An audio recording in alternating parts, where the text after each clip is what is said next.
Our design guides are built to be quick, effective, and easy to use, helping you to get your direct mail campaigns up and running fast.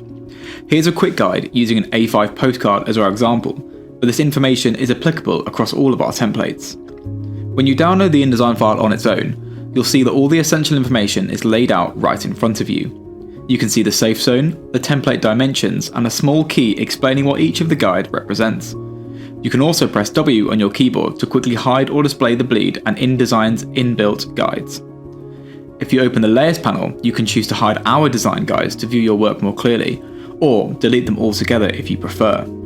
I'll turn them back on for now so we can walk through the rest, but just as a note, they will be locked in the layer panel so you can design on top of them with ease. Scrolling down, you'll find the back of the mail piece. Here, you can clearly see the clear zone, where you shouldn't be designing and where we'll be placing your addresses. When you're ready to export, just make sure you include the bleed settings and you're good to go. Upload the final files to the platform and you're done. If you're using different software, you can overlay either the PNG or the PDF version of the guide.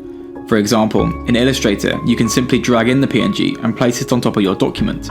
If your document is set to the correct size, the guide should overlay perfectly, but if your document isn't sized correctly, the PNG will immediately show you where adjustments are needed. You can also use this technique in InDesign if you've already designed your mail and you want to check it will fit in our design platform.